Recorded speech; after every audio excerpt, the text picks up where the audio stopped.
Good evening, जय हिंद सभी को। और आपका आपके ई शिक्षा संवाद यूट्यूब चैनल जूम क्लास से स्वागत है, जिसमें हम लोग एनटीए यूजीसी नेट के अकॉर्डिंग अपनी तैयारियों को और बेहतर कर रहे हैं। और हम लोगों का सब्जेक्ट एजुकेशन है, जिसमें हम लोग unit 9 educational management administration and leadership के टॉपिक को डिस्कस कर रहे हैं, यूनिट को डिस्कस कर रहे हैं। इसमें सेक्शन है में हम लोगों ने पढ़ चुका है। आज हम लोग जो स्टार्ट करने वाले हैं वो सेक्शन बी स्टार्ट करने वाले हैं। सेक्शन बी में आपका मेन इंपॉर्टेंट क्या रोल करता है, आपके सेक्शन बी में, सेक्शन बी का नाम अगर कोई पूछे कि आपके सेक्शन बी का नाम क्या है, तो आप बता सकते हैं सेक्शन बी जो है लीडरशिप इन एजुकेशनल एडमिनिस्ट्रेशन है। क्या है? लीडरशिप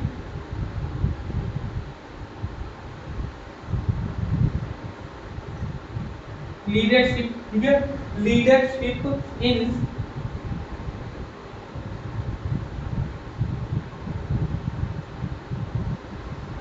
एजुकेशनल, ठीक है, leadership in educational administration.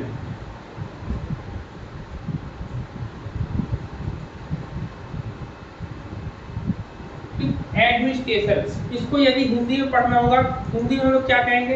Hindi में कहेंगे शैक्षिक प्रशासन में नेतृत्व। क्या लिखेंगे? शैक्षिक प्रशासन में नेतृत्व।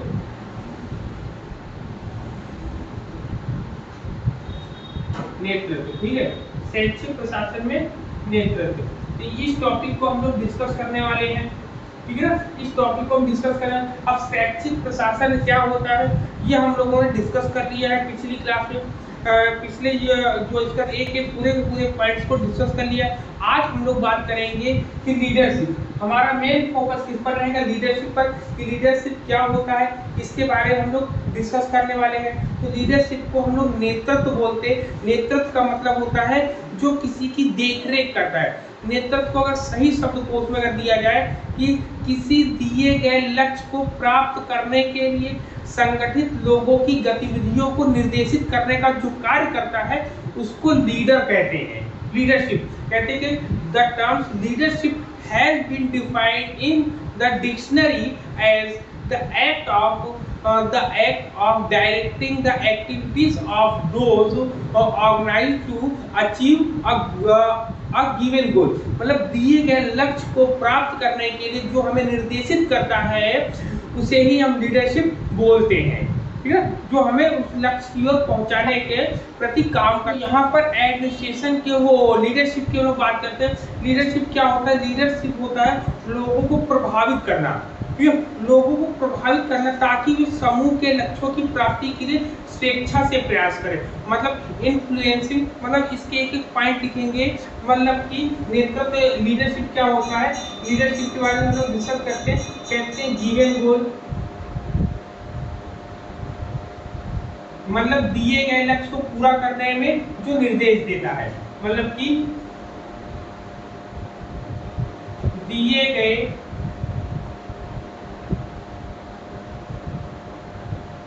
लक्ष्य को पूरा करने के लिए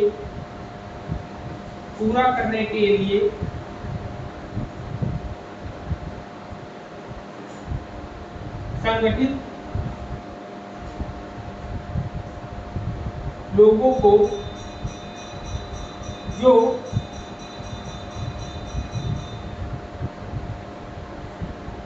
निर्देशित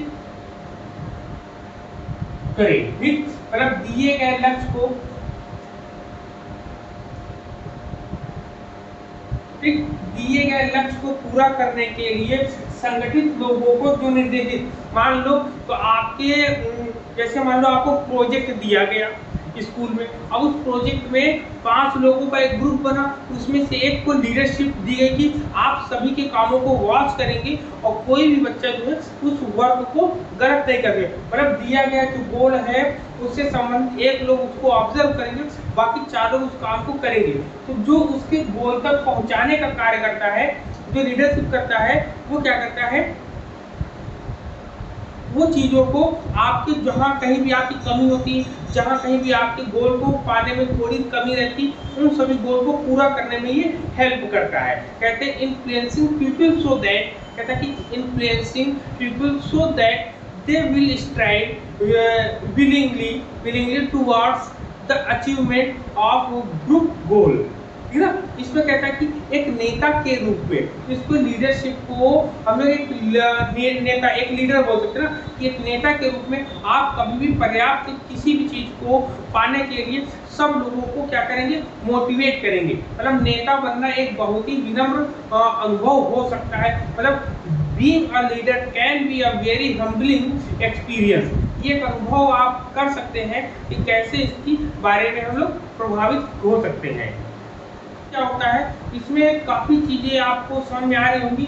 इस डेफिनेशन से आपको समझ में आ रहा है कि लीडरशिप क्या होता है। लीडरशिप किसी भी काम को करने के लिए अपने आप को इतना ऊर्जावान बना लेता है ताकि उसको देखकर दूसरे लोग उसको अपना रोल मॉडल के रूप में समझें, उसको अपने रोल मॉडल के रूप में समझें, जिससे वो और अच्छे से बेहतर तरीके से काम कर सके। अगर इसकी कैरेक्टरिस्टिक्स की बात करें हम, ये तो डेफिनेशन होगी, कैरेक्टरिस्टिक्स की भी बात करें, ठीक है।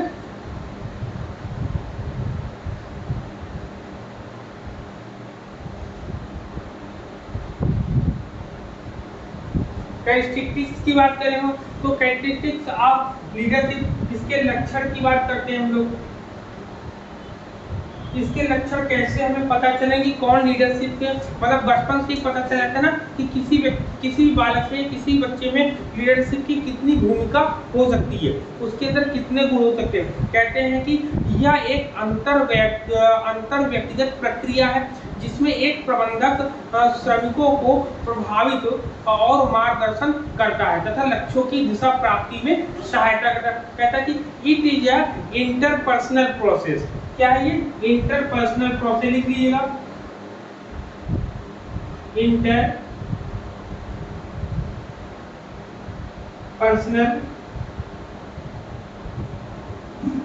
प्रोसेस, यह एक जो है अंतर्वैयक्तिक प्रक्रिया है।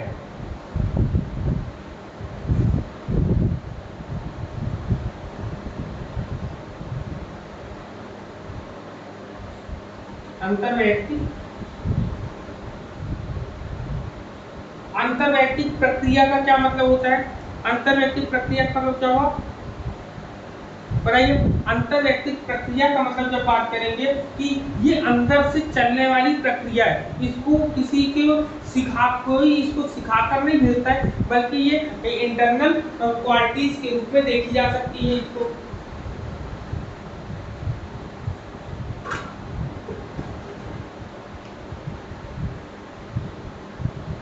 ठीक, इसको हम लोग क्या देखते हैं, इंटरनल, इसमें अंदर की जो रहती है अंतर व्यक्तिगत, इसको इंटरपर्सनल प्रोसेस बोलते हैं हम लोग। ये क्या करता है, गोल को प्राप्त करने की दिशा में हमेशा मोटिवेट करता रहता है। सेकंड वाले कहता है कि it denote a few qualities to be present in a person which include intelligence, maturity and personality. मतलब यह किसी व्यक्ति में मौजूद गुणों को दर्शाता है। कौन कौन से क्वालिटीज को दर्शाता है आपका, देखिए जिसमें है आपका, जिसमें सबसे पहले आपका आता है इंटेलिजेंस, आपका आता है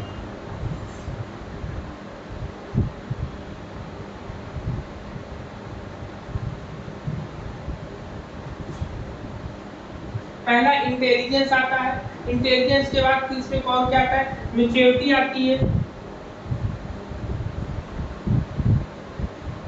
मैच्योरिटी आती है, मैच्योरिटी के बाद और क्या आता है आपका, पर्सनालिटी आती है।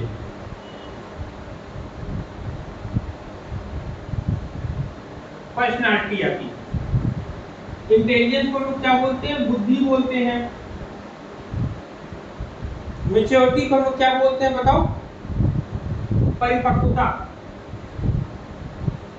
परिपक्वता परिपक्वता बोलते हैं। और पर्सनालिटी को क्या बोलते हैं, व्यक्तित्व।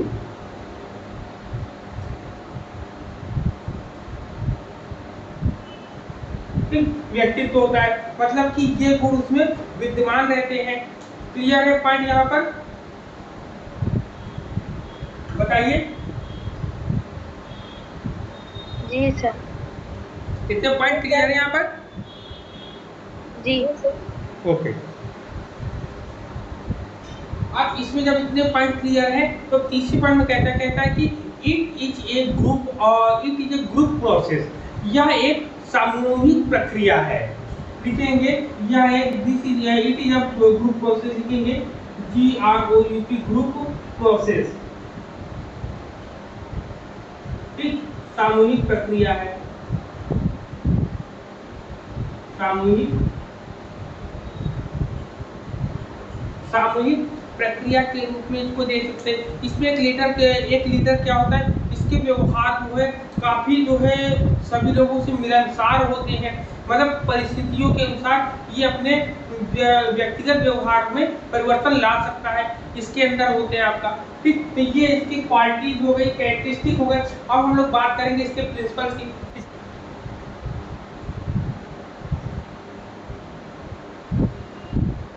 प्रिंसिपल्स की बात करते हैं तो इनके प्रिंसिपल कौन कौन से हो सकते हैं, तो इसके प्रिंसिपल कोई गिनती नहीं है, अनगिनत ये हो सकते हैं। पहले जैसे अपने आप को जानो और आत्म सुधार की तलाश करो, सबसे पहला होता है। ये लीडरशिप की होती है कि now yourself and seek self improvement. ठीक है, पहला है now yourself, know yourself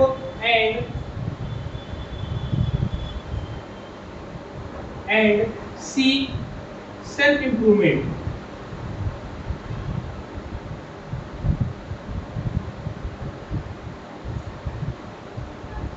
self improvement, ठीक है, सेल्फ इंप्रूवमेंट वाला होती है। सेकंड वाले ऑप्शन में आइए, सेकंड वाले ऑप्शन में कहता है, इसमें इसको सबसे पहले इसकी हिंदी समझ लो।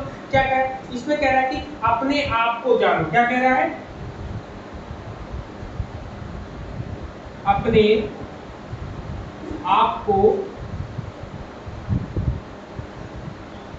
अपने आप को जानो और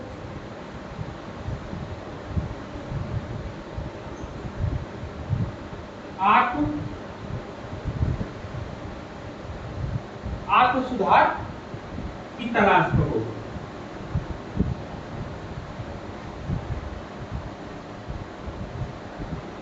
सबसे पहले ये कह रहा है कि इसके पहले प्रिंसिपल में कह रहा है कि जब कभी आपको लीडर बनना है तो लीडर बनने के लिए सबसे पहले अपने आप को जानो कि आपके अंदर क्या क्या क्वालिटीज है, किस किस चीजों में आपकी पकड़ है। जिन चीजों में आपकी पकड़ ना हो उसमें कहते हैं आत्म सुधार, सेल्फ इंप्रूवमेंट। जो चीज कमियां हो उसको इंप्रूव करो, उसमें सुधार करो। ये पहला पॉइंट बोलते हैं। दूसरे पॉइंट में हमें क्या आता है, दूसरे पॉइंट में कहता है कि तकनीकी के रूप में कुशल बने, मतलब कह रहे हैं बी टेक्निकली प्रोफिशिएंट। लिखेंगे be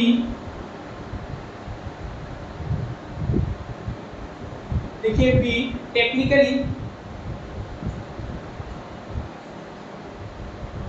technically proficient.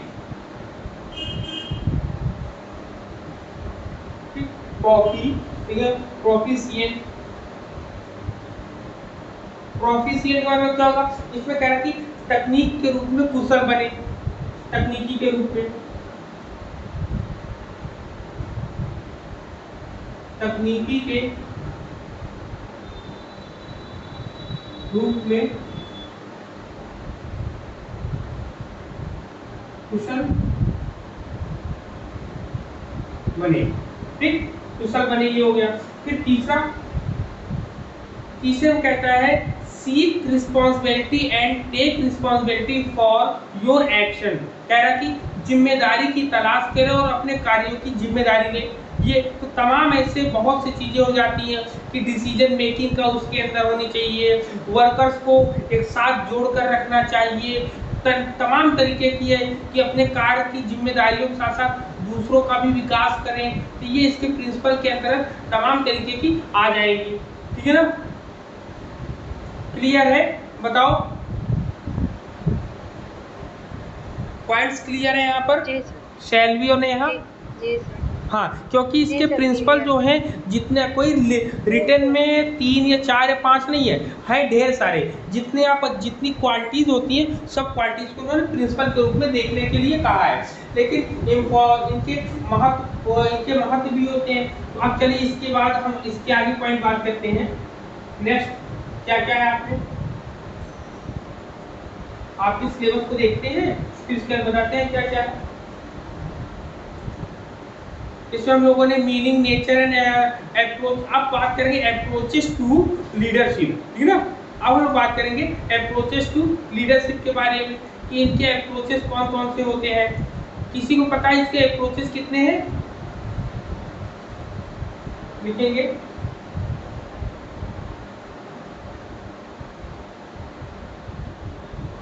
Approaches to leadership,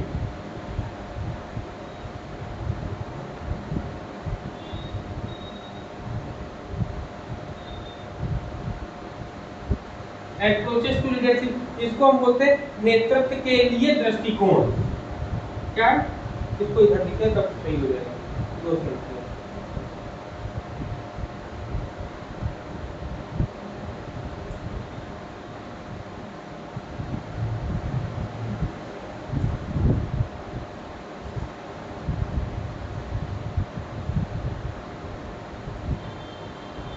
approaches to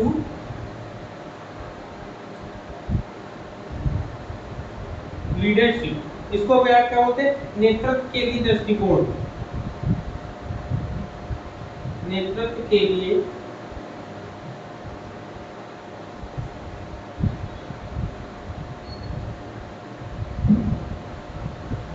दृष्टिकोण, ठीक।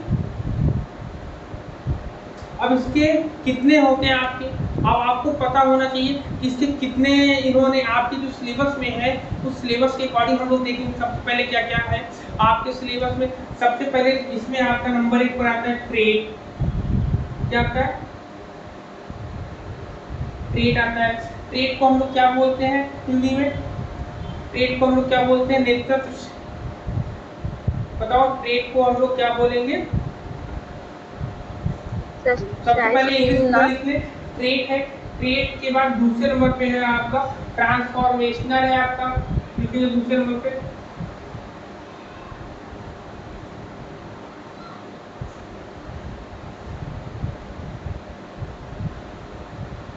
ट्रांसफॉर्मेशनल है। नंबर 3 पे बात करेंगे तो नंबर 3 क्या होता? ट्रांसैक्शनल है आपका।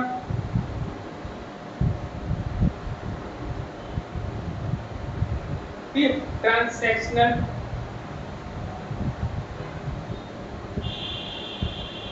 ट्रांसैक्शनल है आपका। नंबर 4 पे बात करेंगे, 4 पे आपका वैल्यू बेस्ड है आपका, ठीक है ना, वैल्यू बेस्ड।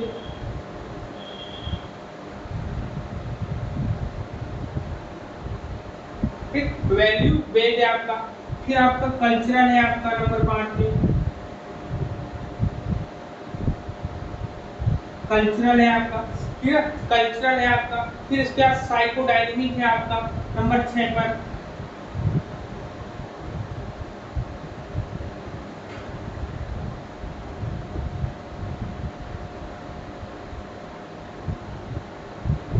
ठीक, साइकोडायनेमिक है आपको।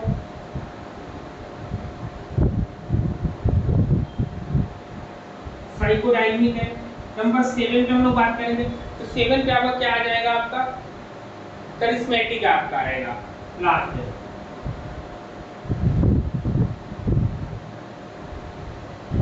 करिश्मेटिक, ठीक है। अब इसकी हम बात करेंगे कि इसको हिंदी में क्या बोलते हैं। ठीक, हिंदी में हम लोग क्या बोलते हैं इसके बारे में बात करेंगे। सबसे पहले हम लोग बात करेंगे, ये ट्रेट है। ट्रेट को हम लोग बोलते हैं विशेषता। विशेषता होती है या इसी को बोलते हैं हम लोग क्या? विशिष्टता।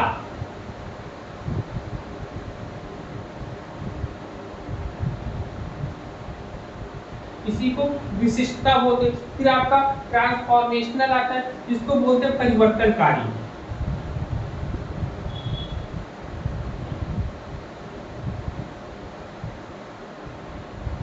परिवर्तनकारी होता है। ट्रांजैक्शनल को हम लोग क्या बोलते हैं, लेन देन संबंधी ना, ट्रांजैक्शनल को हम लोग क्या बोलेंगे, कार्य संपादन परक होता है, इसको बोलते हैं कार्य संपादन परक, कार्य संपादन परक होता है आपका, ठीक है। फिर वैल्यू बेस्ड जो होता है उसको बोलते हैं मूल्य आधारित आपका,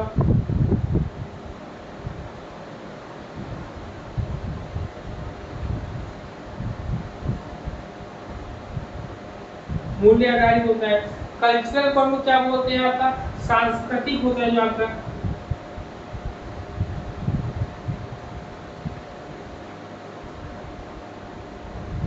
सांस्कृतिक होती है। साइकोडायनामिक को हम लोग क्या बोलते हैं,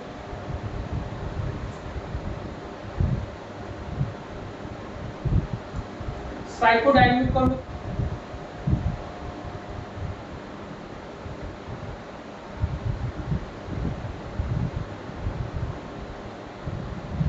मनोविज्ञान बोलते हैं। करिश्मेटिक को हम लोग क्या बोलते हैं,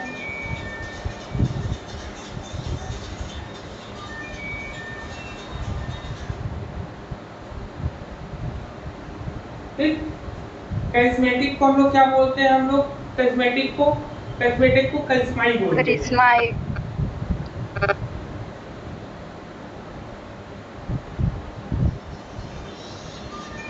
करिश्माई बोलते हैं, ठीक है।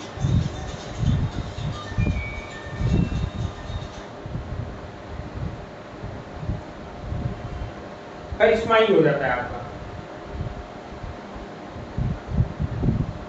ठीक। तो ये इतना होता है आपका। अब इससे संबंधित वन बाई वन इसको हम लोग डिस्कस भी अगर करेंगे, इसमें क्या क्या चीजें रहेंगी उसको हम लोग यहाँ पर पढ़ लेंगे, समझ लेंगे कि ट्रेड क्या होता है, ट्रेड अप्रोच क्या होता है आपका, ठीक है ना। ट्रेड अप्रोच क्या होता है, इनसे संबंधित पूरी चीजों को हम लोग यहाँ पे डिस्कस करेंगे। ट्रेड में क्या होता है, इसमें क्या होता है, इसमें अगर हम एक बात कहें, इसमें पॉइंट की पॉइंट के लिए अगर हम चले तो क्या की पॉइंट्स आपका बन सकता है इसमें ना, इवेंट मैन हो जाता है, मतलब कि विशेषता जो होती है इवेंट मैन की हो जाती है। इवेंट मैन की मतलब जो व्यक्ति है वहां पर, ठीक है, उसकी विशेषता को देखते हैं हम लोग यहाँ पर। फिर इसके बाद आपका ट्रांसफॉर्मेशनल में क्या होता है, ट्रांसफॉर्मेशन मतलब क्या होता है, ट्रेड में क्या होता है, ट्रेड का मतलब समझ लो, ट्रेड का मतलब होता है किसी भी व्यक्ति में ऐसा गुण जो अन्य किसी में ना मिलता हो। कुछ लोग होते हैं ना, कुछ लोग ऐसे होते हैं जिनमें आपको विशेषता मिलती है लेकिन उसके जैसी विशेषता और किसी में नहीं मिलती है। वही जैसे मान लो एक क्लासरूम है, एक क्लासरूम में केवल रोहित या राहुल नाम के लड़के को खड़ा किया गया, कहा गया कि ये सभी बच्चों में से अलग है। क्यों? क्योंकि ये मार्क्स अच्छे लाता है, ग्राफ ये अच्छे बनाता है, तो ये उसकी खूबियां है। लेकिन कुछ ऐसी चीजें जो उसको नहीं आती होगी, तो विशेषता के आधार पर हम किसी व्यक्ति की गणना करते हैं, किसी भी चीज को बताते हैं, वो ट्रेड कहलाता है। ट्रेड सामान्यतः सब में एक जैसा नहीं पाया जाता, ट्रेड जो है सब में अलग अलग गुण पाए जाते हैं। हो सकता है कोई बच्चा खेलने में बहुत अच्छा हो सकता है कोई बच्चा पढ़ने में बहुत अच्छा हो सकता है कोई बच्चा गाना गाने में बहुत अच्छा हो, तो सबकी क्वालिटी अलग अलग होगी, तो इसीलिए इवेंट मैन कहा गया है। फिर दूसरा पॉइंट हम लोग बात करते हैं ट्रांसफॉर्मेशनल। ट्रांसफॉर्मेशनल का मतलब होता है परिवर्तनकारी, जो किसी भी स्थिति में समस्यात्मक जो स्थिति होती है उसमें उस समस्या से निकाल कर ले जाए, जो मुसीबतों से निकाल कर ले जाए, उसको इंस्पायर बोलते हैं। क्या बोलते हैं?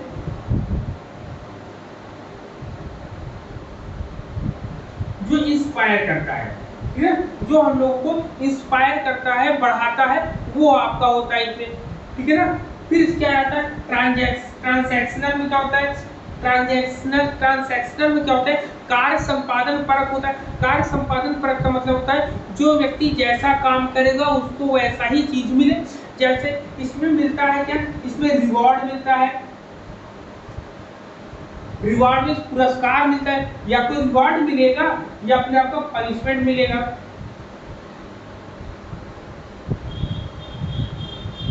या तो रिवॉर्ड मिलता है, या देखिए ट्रांजैक्शनल में वर्क से रिलेटेड होता है, जिसमें आपको अच्छा काम करने पर रिवॉर्ड पुरस्कार मिलेगा, खराब काम करने पर आपको पनिशमेंट मिलेगी आपकी। क्लियर है आपका? वैल्यू बेस्ड क्या होता है? वैल्यू बेस्ड में वैल्यू ओरिएंटेड होती है। क्या होती है?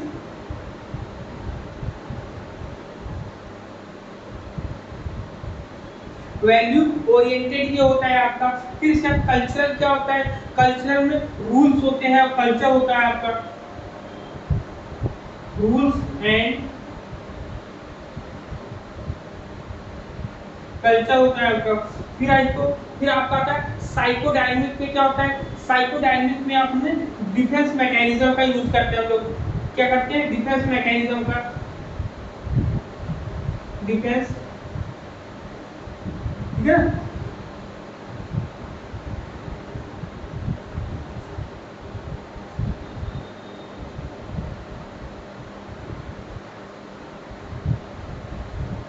डिफेंस मैकेनिज्म का यूज करते हैं हम लोग। डिफेंस मैकेनिज्म क्या होता है? किसी पता है? डिफेंस मैकेनिज्म, डिफेंस मैकेनिज्म का मतलब होता है रक्षात्मक युक्तियां। जब कभी हमारे अहम को, ईगो को हर्ट होता है, तो अपने ईगो को हर्ट होने से बचाने के लिए हम लोग डिफेंस मैकेनिज्म का यूज करते हैं। जैसे मान लो एक ही क्लासरूम में 10 बच्चों का एक 5 बच्चों का एक ग्रुप है, 5 बच्चों के ग्रुप में एक बच्चा फेल हो गया। अब वो अपने दोस्तों के सामने कैसे जाए, क्योंकि उसके अहंकार या अहम जो चोटिल होगा, तो अपने अहंकार को बचाने के लिए एक प्रकार की रक्षात्मक युक्तियों का प्रयोग करें, जिसमें वो कहेगा कि इस बार मेरी तबीयत नहीं सही थी जिस दिन मैं पेपर दे रहा था, इसलिए मेरे नंबर कम आए और मैं फेल हो गया। तो ये एक प्रकार का डिफेंस मैकेनिज्म कहलाता है आपका, ठीक है ना।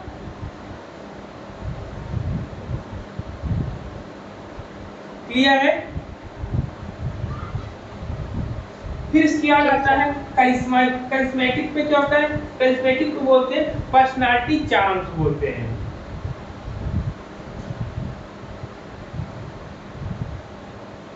पर्सनालिटी चार्म, पर्सनालिटी चार्म्स क्या होता है? फिर पर्सनालिटी चार्म्स के बारे में अगर बात करेंगे, पर्सनालिटी चार्म्स क्या होता है, इसके अंतर्गत हम लोग ये देखते हैं कोई व्यक्ति दिखने में कितना लगता है। जैसे किसी व्यक्ति को देखने पर ऑटोमेटिक ही मोटिवेशन आ जाता है। कोई व्यक्ति आपकी लाइफ में या हमारी लाइफ में, हम सबकी लाइफ में कोई एक व्यक्ति ऐसा जरूर होगा जिसको देखने पर आपकी जितने भी निगेटिविटी होती है सब वो बढ़कर वो पॉजिटिविटी में चली जाती है, तो वो पर्सनालिटी चार्म होता है। फिर जिसको आप बहुत लाइक करते होंगे और वो आपके सामने अचानक से चला आए या दिख जाए, तो वो पर्सनालिटी चार्म से करिश्मेटिक के रूप में आपका दिखाई देता है। तो यहाँ पर ये 1 by 1 सब समझ में आ गया, बताएं पूरा। अब हम लोग बात करेंगे मॉडल्स की, बात करेंगे ना। अब हम लोग किसकी बात करेंगे? मॉडल्स ऑफ लीडरशिप की। लिखेंगे, हेडिंग डालेंगे मॉडल्स ऑफ लीडरशिप, ठीक है। मॉडल्स ऑफ लीडरशिप के बारे में हम लोग डिस्कस करने वाले हैं। अब हम लोग जिसको हम लोग क्या बोलते हैं, नेतृत्व के मॉडल या नेतृत्व के प्रतिमान। नेतृत्व के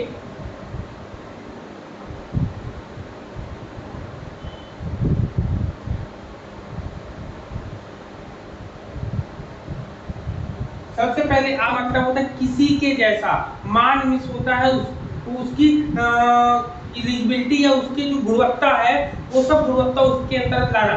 तो ये कह रहा है नेतृत्व मतलब लीडरशिप के प्रतिमान, मतलब लीडरशिप में किस तरीके से क्या क्या चीजें होनी चाहिए, किस में प्रतिमान का मतलब होता है किसी एक को बेस बना के उसी के आधार पे जो काम किए जाए उसी के आधार पे तो वो प्रतिमान या मॉडल कहलाता है। मॉडल का मतलब होता है, कहते नहीं मॉडल एक रोड मैप बना दिया, रोड मैप या कहते हैं आउटलाइन बना दिया।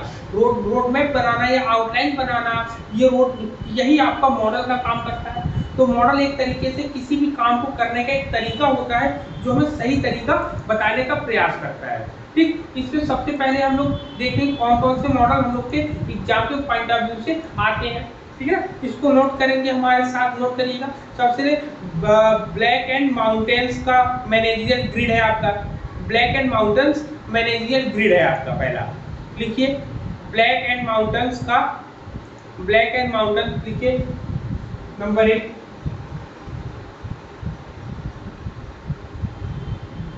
ब्लैक लिखिए मेरे साथ, black and black and mountain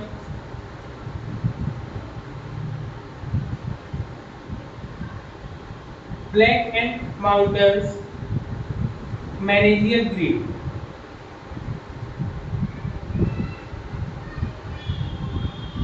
managerial grid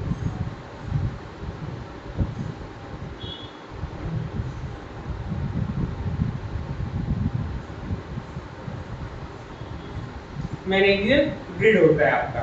ठीक, इसको हम लोग, ये होता है पहला, ठीक है ना। इसको हिंदी में हम लोग क्या बोलते हैं, हिंदी में क्या बोलते हैं, ब्लैक एंड माउंटेन्स का प्रबंधकीय मॉडल। ब्लैक और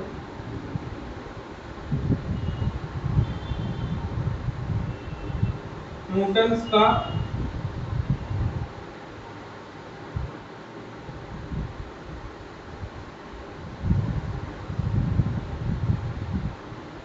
प्रबंधकीय, लिखे प्रबंधकीय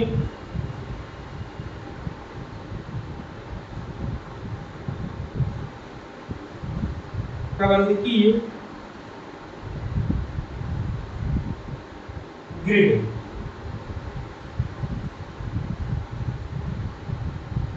ग्रिड है पहला। दूसरा आपका जो है, दूसरा आपका आता है, दूसरे का नाम लिखेंगे,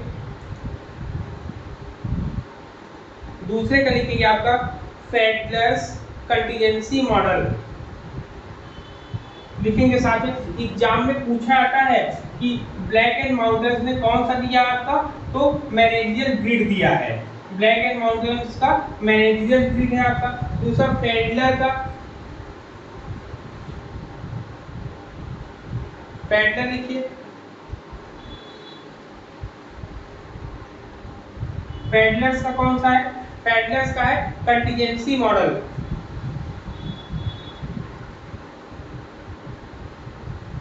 ठीक, कंटीजेंसी मॉडल,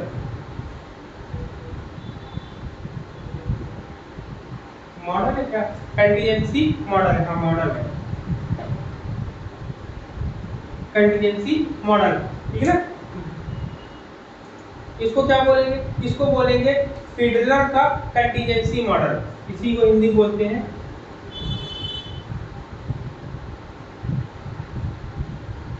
फिडलर का,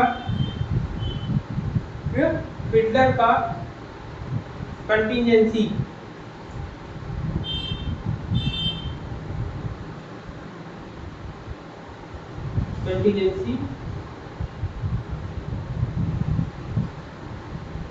प्रतिमान, ठीक है ना। फिर तीसरा पॉइंट आता है, तीसरा देखिए आप क्या आता है, तीसरा आता है 3 dimensional model. Number 3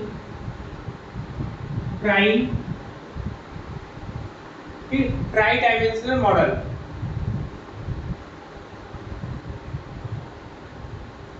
try dimensional model,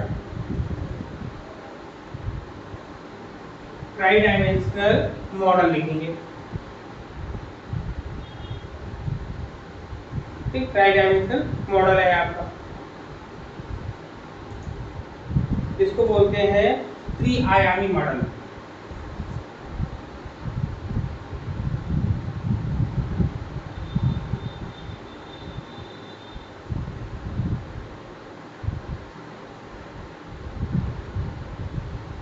त्रि-आयामी model.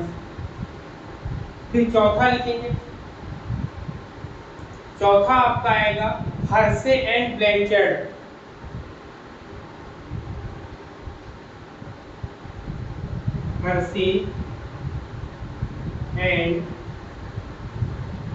Hershey and Blanchard,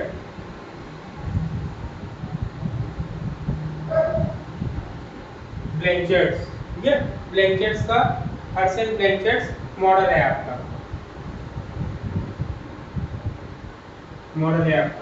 फिर नंबर 5 पर जो है आपका, नंबर 5 पे क्या आता है आपका, नंबर 5 आता है leader member exchange theory. Leader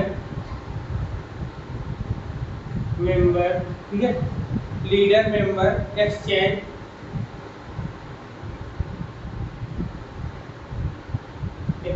theory. ठीक, लीडर मेंबर एक्सचेंज थ्योरी आपकी आती है। बिल्कुल इंग्लिश में भी वैसे ही लिखते हैं, हिंदी में भी वैसे ही लिखते हैं, दोनों का सेम है, इसलिए इसको ज्यादा नहीं बताया गया। थ्री डायमेंशनल मॉडल जो है किसका है आपका, बिल रीडेन का है, बिल रेडिन का है आपका। किसका है, लिख लीजिएगा, साथ में लिखिएगा, बिल रेडिन का है आपका, बिल रेडिन का है। याद रखिएगा, थ्री डायमेंशनल मॉडल या ट्राई डायमेंशनल मॉडल किसका है आपका, बिल रेडिन का है आपका। क्लियर है, जिसमें आपका S1 S2 S3 S4 जो आता है वो आपका इसके अंतर्गत आपका आता है। ठीक है ना, हर्सेन ब्लैंचर्ड मॉडल जो होता है आपका, फिर इसमें हाई टास्क लो रिलेशनशिप देखते ना, वही है आपका इसमें। ठीक है ना, वही इसमें आपका आता है आपका। अगर इसमें कहे हर्सेन ब्लैंचर्ड मॉडल के इनका जो है, इनके मॉडल का नाम बताओ, इनके मॉडल का नाम क्या होगा। हर्सेन ब्लैंचर्ड जो मॉडल होता है इसमें होता है सिचुएशनल लीडरशिप मॉडल, इसको बोलते हैं। क्या बोलते हैं, सिचुएशनल लीडरशिप मॉडल। लिखिएगा, इसको लिखिएगा, सिचुएशनल लीडरशिप मॉडल लिखिए।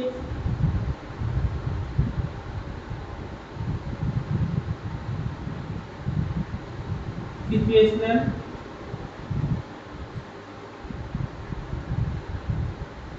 Leadership model. ठीक है, इसको नोट करिए। एग्जाम याद रखिएगा, एग्जाम में मैचिंग करने को आएगा तो ब्लैक एंड माउंट का मैनेजरियल ग्रिड है आपका, और फेडलर का कंटीजेंसी मॉडल है आपका, फिर आपका थ्री डायमेंशनल मॉडल बिल रेडिन का है आपका, और हर्सेन ब्लैंचर्ड मॉडल सिचुएशनल लीडरशिप। ये एग्जाम में आया है, सिचुएशनल लीडरशिप मॉडल जिसका है हर्सेन ब्लैंचर्ड का है, फिर लीडर मेंबर एक्सचेंज थ्योरी आपकी आती है आपकी। ठीक है ना, तो इसको जो है अब नेक्स्ट क्लास में हम लोग 1 बाय 1 सब चीजें इसको डिस्कस करेंगे ना, सब चीजें इसके बारे में हम लोग नेक्स्ट क्लास में पूरा का पूरा डिस्कस करेंगे। आज हम लोग यहीं तक क्लास करेंगे। क्लियर है पॉइंट, इसको पूरा का पूरा हम लोग एक कॉम्पिटिटिव वे में हम तो सोचे कॉम्पिटिटिव वे में इसको डिस्कस करेंगे, ताकि ये और अच्छे तरीके से आपको आ जाए पूरा का पूरा ना। हर्सेन ब्लैंचर्ड में आपका S1 S2 S3 S4 होता है, इसी में आपका M1 M2 M3 और M4 भी आता है। इसमें मैच्योरिटी बेस्ड जो होता है आपका, उसको भी हम देखेंगे। ठीक है, यहाँ पर हाई टास्क लो रिलेशनशिप, यहीं से क्वेश्चन बनते हैं। इसको एक ग्राफ के माध्यम से हम समझाने का पूरा प्रयास करेंगे, जिसमें आपको पूरी की पूरी चीजें समझ में आ जाए आपकी। ठीक है ना, जी सर। ठीक है, तो चलिए आज हम लोग यहीं तक करेंगे। इसके बाद नेक्स्ट क्लास आपकी कल की होगी ना, तो कल हम लोग मिलेंगे। चलिए, किसी कोई डाउट तो नहीं है? No sir. चलिए ठीक है, तो कल हमने आप लोग पढ़ के आया करो, एक बार रिवीजन, ज्यादा नहीं 10 या 15 मिनट के लिए अगर आप अपनी कॉपी खोल लेंगे तो पूरी की पूरी चीजें रिवीजन जरूर हो जाएगी। पढ़ाना और पढ़ना इंपॉर्टेंट नहीं है, रिवीजन करना बहुत महत्वपूर्ण है। जब तक आप और हम रिवीजन नहीं करेंगे तब तक हमें कोई भी चीज याद नहीं होगी। एक बार पढ़ाने से नहीं, एक से मनोविज्ञान भी ये कहता है, जब कभी हम एक ही विषय वस्तु को 20 दिन तक लगातार देख लेते हैं तो हमें ज्यादा समय नहीं लगता, उस चीज को हम भूलते नहीं है। अगर जब कभी भी अगर हमने एक बार उसको पढ़ लिया तो पूरा का पूरा माइंड में रिवाइंड हो जाएगा आपका। ठीक, तो इसको ध्यान में रखते हुए हम लोग रिवीजन जरूर करेंगे अपनी क्लासों का, क्योंकि एग्जाम बहुत जल्दी 13 से 22 जून के बीच में है। तो उसके लिए आप तैयार रहो, अच्छे से तैयारी करो और अपने स्वास्थ्य का जरूर ध्यान रखो, क्योंकि एग्जाम में पहुंचने की आपका स्वास्थ्य मस्तिष्क एकदम शुद्ध होना चाहिए, किसी तरीके की बायसनेस ना हो। मोबाइल को कम से कम यूज करें, मीडिया पर कम से कम आप लोग रहो, जिससे आप अपनी पढ़ाई पर ध्यान दे सकें। क्योंकि जब चीजें लगातार कोई चीजें हमारे साथ होने वाली हो तो हमें उसी चीज में रम जाना चाहिए। खाए तो अपने से एजुकेशन से, पिए तो एजुकेशन, सोए तो एजुकेशन, जागे तो एजुकेशन, काम करते रहे तो एजुकेशन। जब ऐसे पागलपन हम लोगों के अंदर आ जाएगा, ऐसी चीजें आ जाएगी, तब कोई भी जो है परीक्षा ऐसा नहीं कि ना निकले। बस थोड़ा सा हमें अपने आप को उसके प्रति डेडिकेशन देना पड़ेगा। जितना आप डेडिकेट होंगे जिसके प्रति, वो चीज उतनी ही चीजें आएंगी। जैसे फॉर एग्जाम्पल एक नया मोबाइल लो और उसको जितना समय आप दोगे उसके बारे में उतनी जानकारी आपको मिलती जाएगी। वैसे ही हमारा एजुकेशन है, जितना आप हमें हमारी एजुकेशन को टाइम देंगे उतना आपको नॉलेज आपका गेन बढ़ता जाएगा। क्लियर है पॉइंट? चलिए तो नेक्स्ट डे मिलेंगे, तब तक के लिए सभी को जय हिंद।